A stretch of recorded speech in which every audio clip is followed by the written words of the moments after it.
Magandang araw sa inyo at welcome back sa aking mumunting channel. Para sa episode natin ngayon, ito ang aking 10 things na dapat mong malaman sa Kia Sonet. May sense.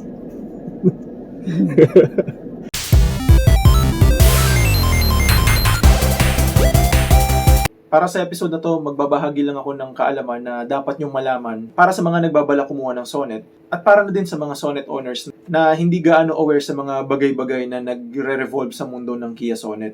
Ito nga pala yung mga kaalaman or mga impormasyon na nalikom ko sa tulong na rin ng mga kapwa Sonet owners. In short, these are contributions from the Kia Sonet community. Hopefully, makatulong din itong list na ginagawa ko para sa inyo. Una sa lahat, need ko lang i-correct yung isang bagay na nasabi ko noon sa part 1 ko regarding sa alarm. Yes po, meron pong alarm ang LX. Pero ang alarm niya ay may ilang segundo bago mag-activate upon locking the doors. Para matesting nyo yun sa inyo, pasok kayo sa loob, keys on hand at wala sa ignition. Yan. So from open, sa sarado natin. And then sa key fob, lock. Okay na yan. Tapos, naka-steady na ilaw to. Yan.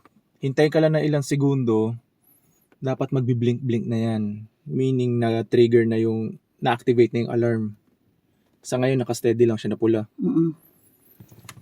Yan, hintayin natin. Medyo matagal lang. Wala lang. Mamaya, magbi-blink-blink yan. Siguro 30 seconds. Ayan. Ayan na. Okay na. So, pag ganyan, the moment na buksan natin ang pinto, the moment na tutunog na yan. Parang hindi makaingay. Ilak lang uli para tumigil yung alarm. Testingin naman natin kapag susian. Close. Lock. Tapos hintay uli. Parang 30 seconds yata. Yan. So, dapat na-trigger na ta.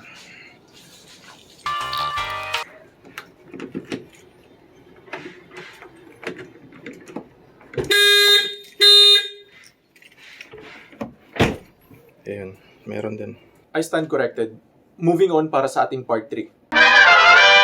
Number 1. Ang code nga pala ng cabin air filter ay P7133D1000. Naglalaro sa 700 pesos something up to 1,200 something ang cabin air filter. Sa ibang branch parang may umabot yata around 1,400 pesos. Hindi ko lang sure bakit ganun pricing nila pero sana same prices na lang lahat ng Kia branches. Base sa shinare ng kapwa Sonet owners natin, meron din daw nabibili na ganun mismo pero charcoal version daw. Hindi ko pa siya na-try personally pero from the looks of it, mukhang interesting siya.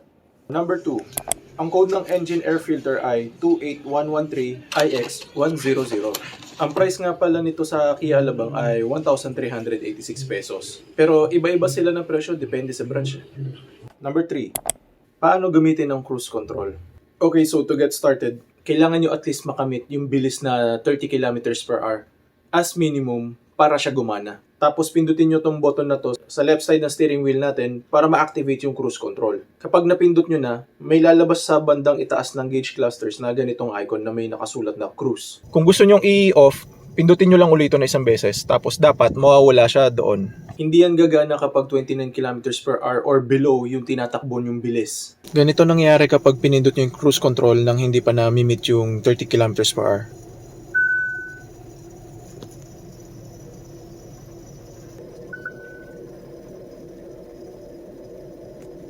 To learn more about sa cruise control, check out my other video na tinatalakay ko doon kung paano gamitin yung cruise control. Ang link ay nasa description or nasa dulo ng video na to. Yung mga thumbnail bago mag-end yung video. Number 4. DRL colors. Dilaw ang DRL ng mga naka-LX variant. Puti naman po ang DRL sa mga naka-EX tsaka SX. Tsaka sila yung mga sa headlight, sila yung mga guhit na paganon. At yun ay tinatawag na star map. Add ko lang sa LX mukha siyang fog light pero yun po ang ating DRL na equivalent nung mga nasa EX at SX. Number 5. May pocket or hawakan sa parte na to ng hatch sa likod ng Sonet.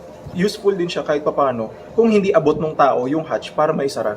Pwede nga din to lagyan ng mga ilaw na declip kung sakali. I-secure nyo lang ng maigi kung maglalagay kayo para hindi mahulog. Number 6.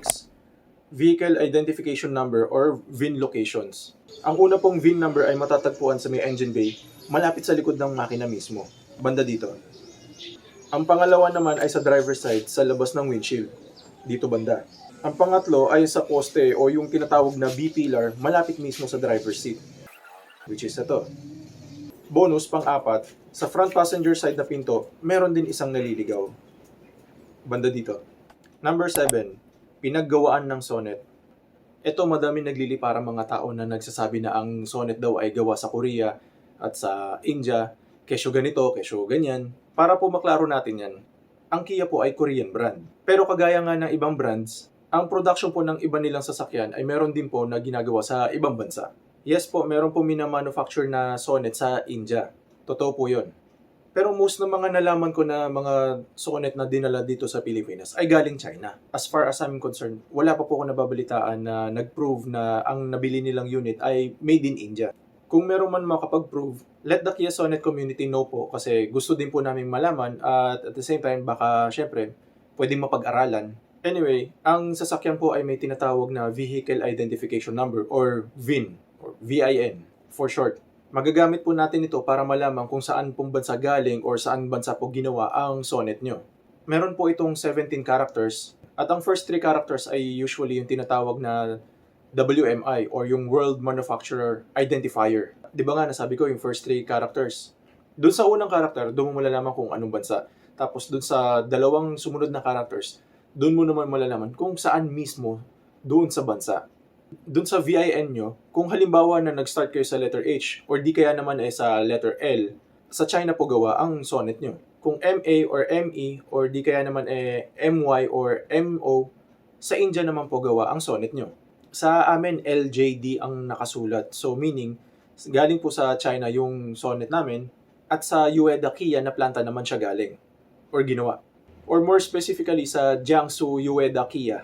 Sana makatulong ito and I hope this clears things up sa mga nagdedebate kung saan ginawa ang sonnet sa pagitan ng mga taong nagtatagisan sa internet. Number 8. USB Type-A is always on, kahit patay ang sasakyan. Pero the rest ng mga Type-C, patay na yung mga supply ng mga kuryente. Matitigil lang ang supply ng kuryente sa Type-A tsaka sa cigarette lighter kapag nilock nyo yung sonnet nyo gamit yung key fob o yung remote. At babalik ang kuryente sa USB Type-A pag nag-unlock kayo ng pintuan. Number 9. Nagkaka-pop up ng error message sa gauge clusters kapag maling spec ng bulb ang pinalit sa headlight. Sa pagkakaalala ko may certain na watts ng bulb na hinahanap si Sonnet kaya natitrigger to. Consult the Kia Sonnet community na lang for more guides, tulong galing sa kapwa natin Sonnet owners. Kung member din po kayo ng Kia Sonnet Pilipinas Club, meron pong GC doon na dedicated sa headlights. Kung marami po kayong katanungan regarding sa headlights sa bumbilya, sali lang po kayo sa GC nun. Number 10. LX gets plastic envelopes while EX and SX gets leather envelopes. Itong number 10 ay base sa huling sinabi at pinakita sa amin nung ahente namin, which is last year pa. Di ko lang sure kung ganun pa rin this year or onwards. At dyan po nagtatapos ang episode natin ngayon. Hopefully, gaya ng lagi kong hinihiling, sana may natutunan din kayo kahit papano. Abangan niyo po yung susunod na kabanata. Hanggang part 4 po ang inihahanda ko na paparating. Ganun pa rin, mga kaalaman na nalikom ko para sa mga current Kia Sonnet owners at para na rin sa mga potential future owners. Kaya hanggang dito na lang muna, hanggang sa muli, paalam muna pansamantala.